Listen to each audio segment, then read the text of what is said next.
오늘 우리에게 주시는 하나님의 말씀은 전도서 12장 1절로 14절까지 말씀이에요.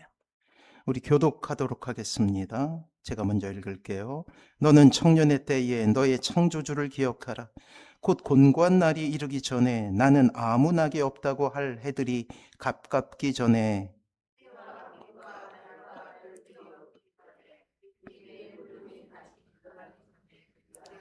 그런 날에는 집을 지키는 자들이 떨 것이며 힘 있는 자들이 구부러질 것이며 맷돌질 하는 자들이 적음으로 그칠 것이며 창들로 내다보는 자가 어두워질 것이며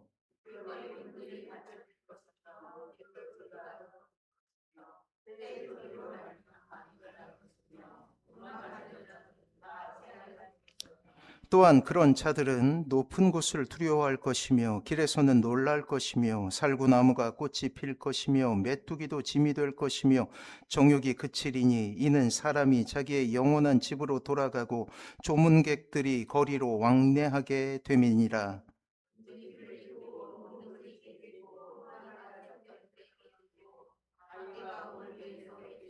흙은 여전히 땅으로 돌아가고 영은 그것을 주신 하나님께로 돌아가기 전에 기억하라. 전도자는 지혜자에 이어서 여전히 백성에게 지식을 가르쳤고 또 깊이 생각하고 연구하여 잠언을 많이 지었으며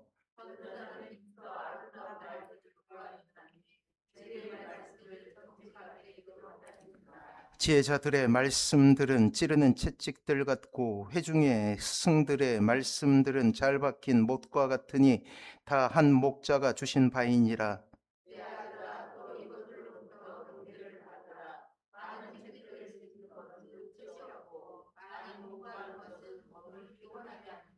일의 결국을 다 들었으니 하나님을 경외하고 그의 명령들을 지킬지어다.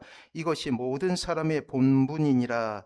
하나님은 모든 행위와 모든 은밀한 일을 선악간에 심판하시리라. 아멘. 옆에 분하고 인사합니다. 사랑하고 축복합니다. 사랑하고 축복합니다. 자, 드디어 이 전도서 강해의 그 마지막 시간에 우리가 도달하게 됩니다. 자동차로 사막을 가로지르는 경기에는 항상 두 명의 사람, 한 명의 운전자와 또 그를 보조하는 어시스턴트가 우리 같이 동행한다고 합니다. 한 사람은 운전대를 잡고 최선을 다해 달리는 사람이며 또 한 사람은 페이스 노트라고 불리우는 방향키를 잡는다고 해요. 조수의 임무를 맡은 승무원을 의미하게 되죠. 조수라고는 하지만 내비게이션이라는 막중한 임무를 수행함으로 랠리에서의 승패를 좌우한다고 해도 과언이 아니에요. 지도 전체를 머릿속에 그리고 있는 거예요. 냉철한 판단력이 필요하고 드라이버와 호흡이 잘 맞아야 함은 물론이죠. 페이스 노트는 자신의 위치와 가야 할 방향을 찾아내 운전자에게 알려주어 바른 길로 하게 되는 역할을 수행하게 됩니다. 이 경기는 주어진 구간을 최소의 시간에 주파한 차량이 우승하는 경주가 되죠. 모든 경주가 다 그렇듯이 말입니다. 속도가 생명이라고 여기는 랠리에 있어서 더욱 중요한 것이 있는데 그것은 방향이에요. 갈 방향을 모르고 달려만 간다면 오히려 죽음에 이르기 때문이죠. 운전자는 항상 옆에서 제시하고 인도하는 방향에 따라 속력을 내며 달리게 되는 거예요. 우리의 인생도 마찬가지죠. 빨리 내달리는 것도 중요하지만 더욱 중요한 것은 바른 방향으로 가는 것이 중요하다라는 거예요. 지금 우리가 사는 이 시대는 이전에 이미 말씀드렸지만 방향보다 속도를 중요하게 생각하는 시대예요. 느린 것을 무능으로 몰아가죠. 누군가를 이기기 위해 수단과 방법을 가리지 말 것을 강요하는 시대예요. 수많은 사람들이 이 속도 때문에 울고 또 속도 때문에 좌절하게 됩니다. 어릴 적부터 우리 아이들은 이러한 교육을 받게 되죠. 누군가를 이기지 않으면 마치 패배자인 것처럼 여기는 세상 속에 살아왔고 또한 앞으로도 살아가게 되는 거예요. 오늘 전도자는 이러한 세상에 강력한 이의를 제기하고 있습니다. 아니요 라고 이야기하는 거예요. 방향이 중요합니다 라고 외치고 있습니다. 진정한 가치를 위해 느리지만 힘들지만 그 길을 갈 것을, 바른 길을 갈 것을 권면하고 있다라는 거예요. 특별히 오늘 청년들을 향한 전도자의 권면은 속도만을 중요시하는 이 시대에 다시금 진정 의미 있는 삶, 올바른 방향에 대해서 고민하게 하고 있습니다. 전도자는 이러한 가르침을 극대화하기 위해서 청년기의 젊은이들을 부르고 있어요. 소환하고 있어요. 자, 청년의 때, 인생의 황금기라고 할 수 있는 축복과도 같은 때 아닙니까? 육체는 그 강건함이 하늘을 찌르고 투지와 의지는 마치 세상을 삼킬 듯 열정으로 넘치는 기간이죠. 인생은 아직 정해진 것이 없고 많은 기회가 그에게 주어져 있습니다. 이것이 바로 청년의 때가 인생에 주는 선물이죠. 그러나 이러한 육체의 강건함과 열린 기회는 또 다른 함정이 될 수도 있어요. 절제하지 못하고 인생에 대한 진지한 고백이나 고민이 없다면 그 청년의 시간은 이후에 큰 대가를 치르게 될 수밖에 없기 때문이죠. 자신의 넘치는 힘만을 의지하기에 하나님 없는 인생을 꿈꾸게 됩니다. 주체할 수 없는 체력은 자신의 힘으로 무엇이든 할 수 있다라는 착각 속에 빠지게 하죠. 마땅히 하나님을 의존해야 할 인생이나 자신의 힘을 믿고 너무나 쉽게 타락의 길을 가기 쉬운 때가 바로 청년의 시기예요. 오늘 이 책을 지은 사람은 솔로몬 왕이었어요. 솔로몬은 자신의 경험에서 나온 것이기에 참으로 가슴 아픈 충고를 전하고 있습니다. 천상, 천하, 유아 독존이란 말, 이 솔로몬과 너무나 어울리는 말이죠. 비교적 어린 나이에 왕의 자리에 올라 몇십 년을 많은 사람들이 머리를 조아리는 그런 가장 높은 자리에 앉았던 사람이에요. 하나님께서 주신 지혜는 세상에서 가장 지혜로운 사람이라 찬사를 받게 했고, 이것으로 인하여 주위의 왕들조차 지혜를 배우기 위해 이 솔로몬에게 찾아오는 그러한 영광을 누렸던 사람입니다. 그 명성과 인기는 하늘을 찌를 듯 사람들의 입에 오르락 내리락 했죠. 국가에 내치는 풍요로웠고 외치는 평화로운 시대를 구가할 수 있는 그러한 기간이었다라는 거예요. 하지만 나라를 위해 선택한 젊은 시절에 결혼을 매개로 한 외교는 이방의 신들을 이스라엘에게 이식하는 결과를 낳게 되었어요. 하나님만을 섬기는 민족이 오히려 이방의 신을 섬기는 민족으로 점점점 타락하기 시작했다라는 거예요. 오히려 선물로 받은 풍요로움은 자신과 백성들을 타락하게 하는 결론에 도달하게 하지요. 겉으로 보면 참으로 평화로운 시대이나 영적으로는 타락과 어둠의 시대를 보내게 됩니다. 그리고 이 솔로몬 사후 이스라엘은 남과 북으로 분단되게 되는 거예요. 이러한 뼈저린 경험 속에 이제 인생의 황혼기 마지막에 접어들게 된 전도자는 자신과 같은 실수를 하고 있는 이 땅의 사람들에 대해서, 특별히 젊은이들에 대해서 권면함으로 이 전도서를 마감하고 있다라는 사실입니다. 이것은 이 시대를 사는 이 땅의 신자들을 향한 하나님의 말씀이기도 하죠. 오늘 전도자는 이렇게 권면합니다. 그 인생의 황금기를 맞이한 이 땅의 청년들을 향한 그 외침을 한번 우리가 들어보겠습니다. 자, 1절과 2절이에요. 같이 한번 읽어봅니다. 같이 읽습니다. 시작. 너는 청년의 때에 너의 창조주를 기억하라. 곧 곤고한 날이 이르기 전에, 나는 아무 낙이 없다고 할 해들이 가깝기 전에, 해와 빛과 달과 별들이 어둡기 전에, 비 뒤에 구름이 다시 일어나기 전에 그리하라. 사랑하는 성도 여러분, 전도서는 전체에 걸쳐서 죽음에 관한 주제들이 얽혀 있어요. 때문에 전도서를 잘 이해하기 위해서는 항상 이 죽음이라는 것을 직면하고 있는 한 사람을 머릿속에 떠올리고 이 책을 읽어야 합니다. 그리고 우리는 오늘 이 전도서 12장 1절과 2절의 결론에 도달하기 위해 전도자는 그에게 허락된 거의 모든 인생을 다 허비하여 왔음을 우리는 깨닫게 되죠. 얼마 남지 않은 이 땅에서의 삶을 안타까워하며 서 있는 한 사람을 발견하게 됩니다.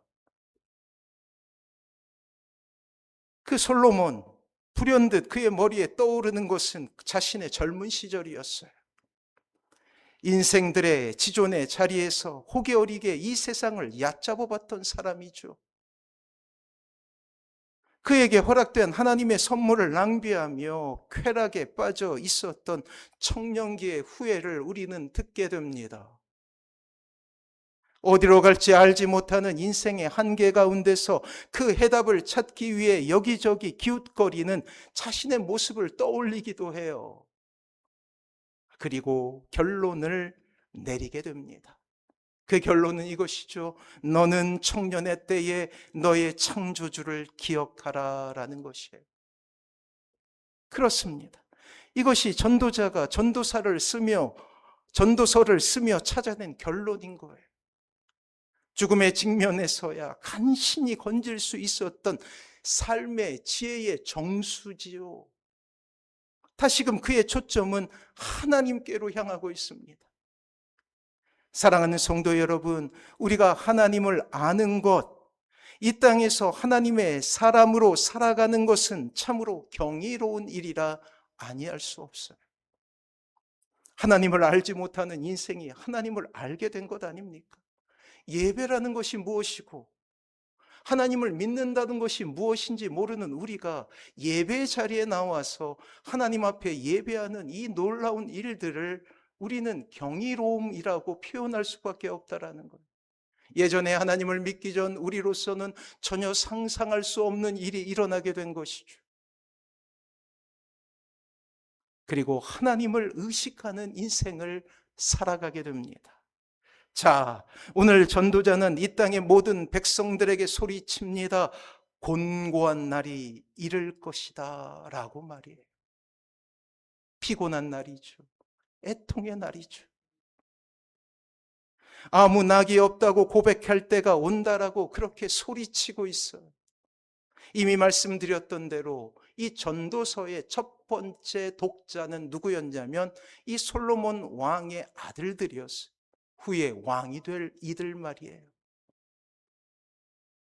다시금 해와 달과 별들이 어두운 절망의 때가 찾아온다라고 이야기하고 있다라는 거예요. 비온 뒤에 다시금 구름이 일어 폭풍우가 찾아오는 고난의 연속이 우리의 삶 가운데 임하게 된다라는 그 음성을 우리 또한 들어야 된다라는 것입니다. 이러한 때에 자신을 지킬 수 있는 단 한 가지 방법을 찾았으니 그 진리가 바로 창조주를 기억하는 거예요. 하나님을 기억하는 거예요. 기억하고 하나님 앞에 예배자로 서는 것입니다. 끝을 주관하시는 하나님을 바라보는 것이죠. 그 곤고한 날에 대해 전도자는 3절과 5절에 거쳐서 아주 강력하게 그렇게 경고하고 있어요. 우리 3절부터 5절까지 말씀을 우리 빠른 속도로 같이 한번 읽어볼까요? 같이 읽습니다. 시작. 그런 날에는 집을 지키는 자들이 떨 것이며 힘 있는 자들이 구부러질 것이며 맷돌질하는 자들이 적음으로 그칠 것이며 창들로 내다보는 자가 어두워질 것이며 길거리 문들이 닫혀질 것이며 맷돌 소리가 적어질 것이며 새 소리로 말미암아 일어날 것이며 음악하는 여자들은 다 쇠하여질 것이며 또한 그런 자들은 높은 곳을 두려워할 것이며 길에서는 놀랄 것이며 살구나무가 꽃이 필 것이며 메뚜기도 짐이 될 것이며 정욕이 그치리니 이는 사람이 자기의 영원한 집으로 돌아가고 조문객들이 거리로 왕래하게 됨이니라. 아멘. 모든 것이 헛되다라는 거예요. 음악을 켰습니다, 제가. 그리고 이어 전도자는 모든 독자들을 진리로 이끌어내기 위한 한 가지 방법으로 초대하고 있어요. 그것은 바로 죽음을 묵상하는 거예요. 7절이에요. 같이 한번 읽어봅니다. 시작. 흙은 여전히 땅으로 돌아가고 영은 그것을 주신 하나님께로 돌아가기 전에 기억하라. 그렇습니다. 삶 가운데 전도자가 그 누구도 도달하지 못한 지혜로 들어가게 된 것은, 지혜를 얻게 된 것은, 지혜자가 된 것은 그가 드디어 죽음에 직면한 인생을 살기 시작하는 바로 그 시점부터라는 사실을 우리는 기억할 필요가 있다라는 것입니다. 그러하게 청년의 때를 지혜롭게 사는 사람은 그 왕성한 때, 그 건강한 때 죽음을 묵상할 수 있는 거예요. 이러한 절망은 다시금 전도자를 삶에 있어서 깊은 묵상 가운데로 초대하고 있습니다. 그 끝에서 소망이 되신 하나님을 발견하게 됩니다. 죽음, 헛됨, 곤고라는 단어가 나오죠. 우리가 생각하기도 싫은 바로 이것이 이제 전도자로 하여금 오히려 끝을 볼 수 있는 눈과 하나님을 바라보는 인생이 주는 놀라운 위안과 평안을 발견하게 된다라는 거예요. 사랑하는 성도 여러분, 이 땅의 신자는 죽음 너머의 세상을 바라보며 사는 사람들 아닙니까? 신자에게는 두 가지 시간이 있잖아요. 이 땅에 세상 사람들과 마찬가지로 주신 세상 시간뿐만 아니라 영원이라는 시간 말이에요. 우리가 주님을 만나고 주님의 은혜를 입으며 하나님은 우리에게 놀라운 통찰력을 주셨는데 그것은 바로 이 땅에서의 삶이 전부가 아니라는 거예요. 필연 우리는 이 땅에서의 삶을 마무리하고 주님 예비하신다 말씀하신 저 천국에 서게 될 것입니다. 예수님을 주라 믿는 모든 이들이 말이에요. 곤고함이 지배하고 허무가 뒤덮인 이 땅을 뒤로하고 하나님 품에 안긴다라는 거예요. 이러한 지혜는 하나님께서 신자에게만 주시는 마음이죠. 그리고 신자는 이러한 지혜를 가지고 세상을 살아가는 것입니다. 그러기에 신자는 경이로운 여유가 있어요. 이 땅에서의 삶이 다가 아니기 때문에 비록 좌절과 낙심이 찾아한다 할지라도 깊은 절망감에 사로잡히지 않습니다. 내일을 꿈꾸게 되죠. 이와 반대로 우리의 인생 가운데 곤고함이 찾아오고 절망적인 상황이 지속된다 할지라도 낙심하지 않으며 하나님께 속한 인생이요 하나님께서 그 끝을 주관하시는 인생이기에 교만도 좌절함도 신자를 지배할 수 없게 된다라는 사실이에요. 그리고 하나님께서 정서를 다스리기 시작하시고 감정이죠. 감정을 다스리기 시작하십니다. 그 감정을 하나님의 샬롬으로 채우십니다. 평안이에요. 우리가 기억해야 될 것은 반드시 끝이 온다라는 것이죠. 하나님을 알지 못하는 사람에게는 그 끝은 저주요 절망입니다. 죄송하지만 이렇게 이야기할 수밖에 없어요.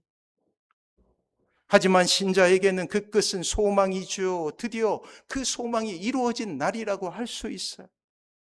때문에 하나님을 아는 인생과 하나님을 알지 못하는 인생이 비록 이 땅에서는 크게 차이나지 않는 것처럼 보이지만 그 끝에 있어서는 도저히 넘어설 수 없는 간극이 생기는 거예요. 언젠가 알게 되겠죠.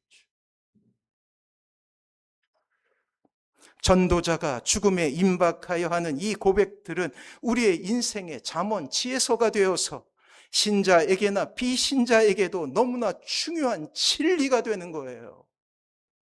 사랑하는 성도 여러분, 이 뼈저린 가르침을 우리가 받고 우리의 인생의 방향을 하나님께로 돌린다면 전도자의 가르침은 우리의 인생을 아름답게 만드는 놀라운 교훈이 됩니다. 하지만 이러한 경고에도 성경의 가르침에 눈을 감아버린다면, 준엄한 하나님의 말씀에 우리의 귀를 닫아버린다면 인생의 가장 귀한 기회를 놓칠 수밖에 없는 것이 되는 것이죠.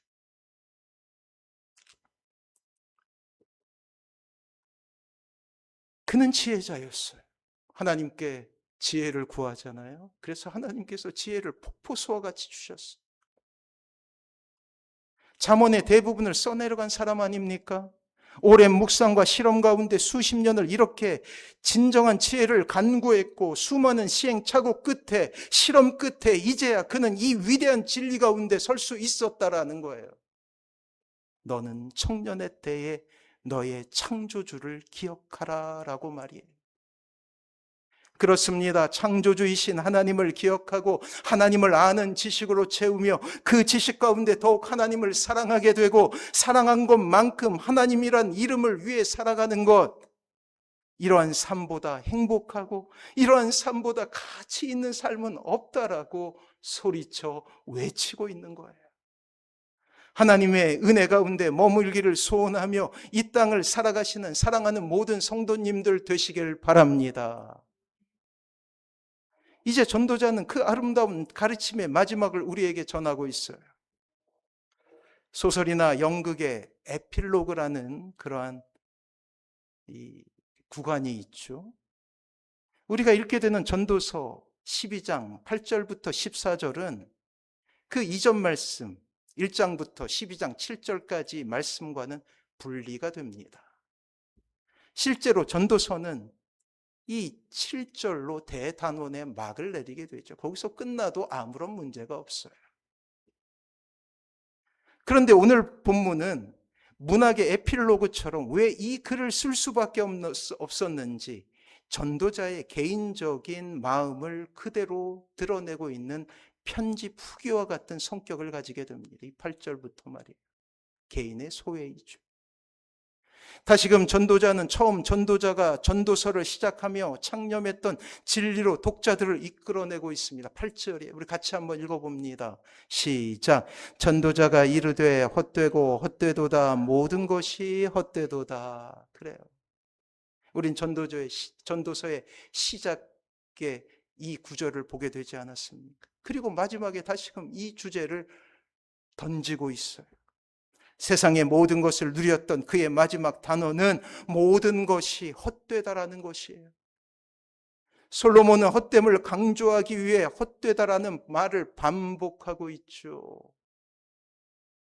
죽음을 기다리는 솔로몬에게 유일한 소망이 있다면 그것은 이 전도서를 읽는 독자들에게 인생의 비밀을 알리는 거예요. 그리고 자신의 실패를 거듭 반복하지 않기를 원하는 것이었죠. 하나님의 선대를 받아 인생의 지존 가장 높은 자리에 올랐던 사람 아닙니까? 남들이 누려보지 못한 인생을 살았으나 그 모든 것이 하나님을 향하지 않으면 소용이 없고 허무함을 이야기하고 싶었다라는 거예요. 그리고 이제 그 끝에 서서 다시금 헛됨을 이야기합니다. 사랑하는 성도 여러분, 이 세상에 많은 사람이 이 허무함을 극복하고자 노력했죠. 인생의 비참과 절망을 극복하려 애써왔습니다. 우리가 잘 알듯이 이 땅의 철학자들은 인생의 처음과 끝을 탐구하기에 노력했고 인생의 답을 찾으려 했지만 헛된 것이었어요. 이 땅의 과학자들은 과학의 힘을 빌어 이 땅의 유토피아를 만들려고 했지만 결국 실패하고 말지 않았습니까? 유토피아라는 말이 한창 유행했던 시간이 있습니다. 산업혁명으로 인하여서 이 땅의 물산이 풍성해지기 시작했어요. 19세기 말에 이르러서는 폭발적으로 이 과학 문명이 발전하고 그리고 모든 물산이 풍성해지는 기간을 거치면서 사람들은 과학으로 이 땅에 천국이 이루어질 것이다라고 선언했습니다. 그때 1차 세계대전과 2차 세계대전이 일어나게 된 거예요. 인간의 기대와 소망이 한순간에 무너지기 시작합니다. 수천만의 사람들이 죽어갔어요. 다시금 우리는 이 땅에서 전쟁을 경험하고 있지 않습니까? 중동에서 벌어지고 있는 이 전쟁을 새로운 양상으로 보게 됩니다. 사람들은, 과학자들은 이렇게 이야기하죠. AI 전쟁이라고 말이에요. AI를 통해서 사람을 죽이기 시작했어요. 이 AI는 감정이 없거든요. 그 목적을 설정해 놓으면 그 목적을 위해 최선을 다해요.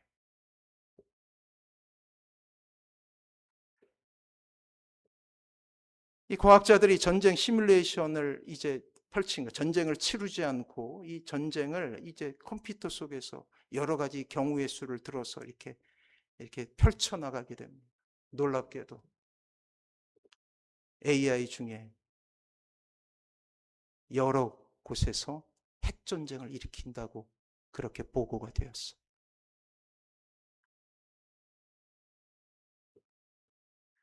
목적만 설정하면 그 목적을 위해서 무슨 수단이라도 간구하게 됩니다. 그래서 그렇게 과학자들이 했다는 거예요. 이 살인하지 말라는 코드를 AI에게 입력했대요. 근데 목적은 한 사람을 죽이는 것이 되잖아요. 근데 거기다가 코드를 살인하지 말라라고 정해놨는데 이 AI가 자체적으로 창조할 수 없다라고 했던 AI가 이 코드를 변환시키기 시작했다라는 거예요. 사랑하는 성도 여러분, 이것이 지금 이 시대, AI 시대를 살아가고 있는 사람의 형편인 거예요. 유토피아를 꿈꾸고 있는 시대, 다시금 우리는 전쟁이라는 참혹한 결론을 떠올리지 않을 수 없게 된 거예요. 사랑하는 성도 여러분, 특별히 사랑하는 자녀 여러분, 인생의 처음과 끝을, 그리고 인생의 참된 가치를 알려주는 것은 성경 외에는 없습니다. 또한 우리의 인생이 얼마나 귀하며 놀라운 계획이 있는지는 하나님 안에 있을 때만 가능한 거예요. 유토피아를 꿈꿨는데 지옥을 경험하게 된 이 땅의 역사를 보십시오. 다시금 그러한 시대를 우리가 살아가고 있다라는 거예요. 그렇습니다. 우리가 아무리 노력해도 하나님이 없다면 우리의 인생은 허무함으로 가득 찰 수밖에 없죠. 이 세상에 아무리 부요함을 누리고 사람들의 주목을 받는다 해도 결국 인생은 헛된 것으로 귀결되게 되는 것이에요. 우리는 다시금 오늘 솔로몬의 이야기를 들어야 합니다. 적어도 유언이잖아요. 자식들이 제1 독자잖아요. 인생을 허비하지 말라는 것 아닙니까? 하나님을 의뢰하고 하나님을 신뢰하는 삶을 살라 외치는 것 아닙니까? 이것이 솔로몬의 죽음 직전 그의 진실함의 때에 인생의 후배들에게 간곡하게 부탁하고 싶었던 이야기라는 거예요. 특별히 오늘 전도자는 그 아들을 언급하며 하나님 없는 인생의 허무함에 대해서 다시금 강조합니다. 자, 12절이에요. 같이 한번 읽어봅니다. 시작. 내 아들아, 또 이것들로부터 징계를 받으라. 많은 책들을 짓는 것이 끝이 없고 많이 공부하는 것이 몸을 피곤하게 하느니라. 하나님 없는 인생이 하게 되는 모든 수고와 노력은 결국은 허사로 돌아가게 된다라는 것이죠. 그렇게 전도자는 아들에게 책을 짓지도 말고 많이 공부하지도, 우리 자녀들은 기뻐하겠네요. 엄마들이 들어야 합니다. 그 의미가 달라요. 언젠가 우리의 자녀들이 오늘 본문 12절을 발견하고 우리에게 묻게 될 것입니다. 많이 공부하는 것이 몸을 피곤하게 하느니라. 특히 우리 은지를 조심하십시오. 저는 설교로 다 들어요.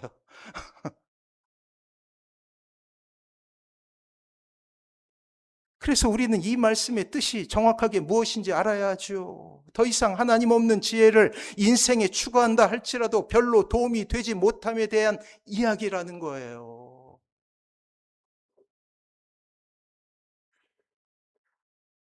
솔로몬은 더 이상 잠언을 추구하지 말라 하며 책을 짓지도 공부하지도 말라 합니다. 그리고 이어 진짜 지혜에 대해서 이야기하고 있어요. 그렇습니다. 이미 솔로몬은 그의 인생을 통하여 이러한 모든 실험을 마쳤다는 결론에 도달하게 되지요.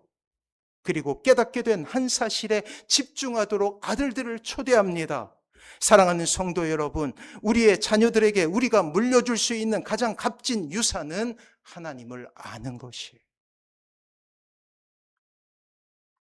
어떤 미래학자는 이렇게 진단하고 있습니다. 지금 5살인 아이가 20살이 되는 15년 뒤에는 이 AI, 이 피지컬 AI라고 하는데 AI하고 이제 로봇가 결합하게 되는 거예요. 지금도 그렇게 결합해서 일을 하고 있죠. 15년이 지나게 되면 이 땅의 모든 물산들이, 이 생산품들이 극단적으로 물가가 낮아진다라는 거예요. 그래서 이 땅의 사람들이 직업을 갖지 않고 이 땅에서 유토피아를 경험하게 된다는 거예요. 사랑하는 성도 여러분, 공부해서 뭐 하나요? 열심히 산다고 해서 뭐 하나요? 하지만 우리는 알고 있어야 돼요. 그들의 진단과 그들의 결론이 과연 이 땅의 유토피아가 될지, 혹은 인간이 오히려 AI의 종속이 될지를 말이에요. 앞으로 3년간은 이 땅에서 우리가 어떻게 살아갈지를 결정한 아주 중요한 시간들이 될 것입니다. 이러한 시대의 유일한 진리는 하나님께로 돌아가는 것이에요. 요즘 청년들의 이야기 중에 금수저, 은수저, 흙수저 뭐 이런 이야기가 나온 것은 참으로 오래되었죠. 부모의 배경에 의해 자신들의 인생이 결정된다라는 청년들의 자주 섞인 이야기입니다. 참으로 그러해요. 그만큼 이 세상은 어느새 이렇게 돈에 의하여 모든 것이 판단되고 결정되는 것처럼 보이는 세상이 되어버렸죠. 자본주의가 극단에 이르게 된 거예요. 하지만 이 땅의 신자는 알아야 합니다. 우리의 인생에 있어서 가장 중요한 일이 무엇인지 말이에요. 그것은 하나님을 아는 일, 하나님의 은혜 가운데 거하는 일, 하나님의 영광을 위해 사는 길이죠. 이것이야말로 우리의 자녀에게 물려줄 수 있는 최고의 유산입니다. 우리의 노력이 모두가 숲으로 돌아가는 때가 찾아올 수 있다는 거예요. 솔로몬은 오늘 전도서의 마지막을 이야기하며 진짜 자신의 속내를 보이고 있어요. 우리가 기대하듯 인간적인 모습으로 솔로몬은 자녀들에게 많은 것을 물려줄 수 있는 왕의 지위를 가지고 있지 않습니까? 그야말로 다이아몬드 수저예요. 솔로몬의 아들들은. 부유함은 물론 결국 이 솔로몬의 아들 중 하나는 나라의 왕위를 이어받게 될 것입니다. 하지만 오늘 솔로몬은 자신이 물려줄 수 있었던 세상적인 가치에 대해서는 함구하고 있다는 거예요. 그리고 하나님께 집중합니다. 그렇습니다. 자녀를 위한 최고의 선물, 그것은 바로 인생에는 반드시 끝이 있다라는 진리와 하나님을 아는 지식이 가장 고귀하다라는 놀라운 선언이라는 거예요. 이것을 사명처럼 여기고 다시금 아들들에게 이렇게 교훈합니다. 자, 13절 같이 읽어볼까요? 시작. 이래 결국은 다 들었으니 하나님을 경외하고 그의 명령들을 지킬지어다. 이것이 모든 사람의 본분이니라. 아멘. 하나님을 경외하는 것, 그것은 모든 지식의 근원이자 근본입니다. 이를 대체할 만한 어떤 자문과 지혜도 있을 수 없다라는 거예요. 그러하기에 하나님을 경외하는 인생이야말로 이 땅에 사람들이 추구해야 될 최고의 가치이죠. 그리고 언젠가 우리 모두는 하나님 앞에 서게 될 것입니다. 하나님을 알지 못하는 이들은 백보자 심판대에, 그리고 하나님을 아는 사람들은 하나님의 심판대 앞에 서게 될 거예요. 14절이에요. 같이 한번 읽어봅니다. 시작. 하나님은 모든 행위와 모든 은밀한 일을 선악간에 심판하시리라. 이것을 들어야 합니다. 이러한 인생의 끝을 안다면 우리는 참으로 지혜롭게 이 세상을 살아갈 수 있게 될 것이죠. 오늘 주님께서 오신다 말씀하시는데 주님께 이렇게 호소할 수 없어요. 주님 준비가 안 됐으니 내일 오세요 라고 말할 수 없다라는 거예요. 사랑하는 성도 여러분, 15번의 설교를 통해서 우리는 이 솔로몬의 음성을 들었어요. 이 땅은 허무한 세상이죠. 이러한 세상 가운데 다시금 진정한 의미와 진정한 행복을 찾기 위해서 마지막으로 우리는 다시금 전도자의 호소를 들어야 합니다. 그 호소를 마음에 새기고 다시금 진짜 가치 있는 일에 우리의 모든 노력을 쏟아 부어야 한다라는 것. 다른 모든 것을 포기하란 말이 아닙니다. 하나님을 아는 것이 첫 번째가 되도록 노력해야 한다라는 거예요. 그렇게 될 때 우리와 우리의 자녀들의 인생은 진리의 찬란함 가운데 진정한 행복을 누리는 은혜를 얻게 될 거예요. 향방 없는 인생만큼 허무한 인생은 없습니다. 하나님은 우리의 영원한 목표가 되십니다. 이러한 아름다운 인생으로 하나님의 영광을 드러내시는 사랑하는 모든 성도님들 되시길 주님의 이름으로 축원합니다. 그래요. 이 마음을 가지고 우리를 인도하시는 그 주님을 찬양하도록 하겠습니다. 같이 고백하죠. 주는 나를 기르시는 목자.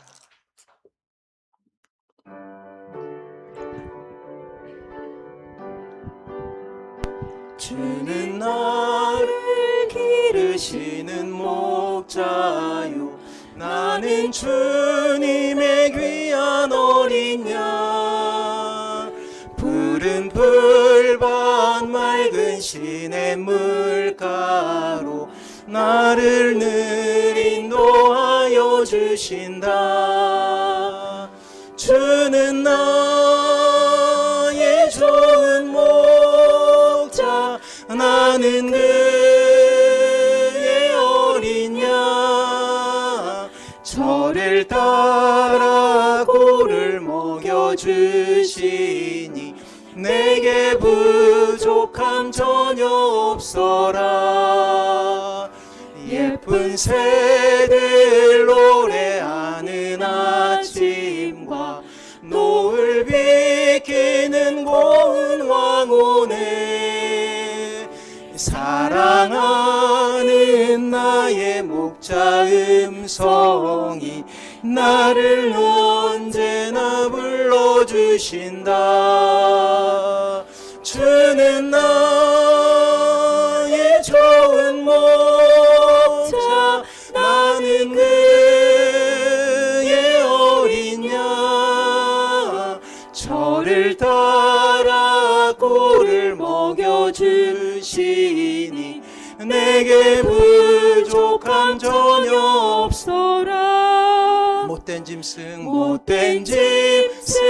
나를 해치 못하고 거친 비바람 삼지 못하리. 나의 주님 강한 손을 펼치사 나를 주야로 지켜주신다. 주는 나의 좋은 목자, 나는 그의 어린 양.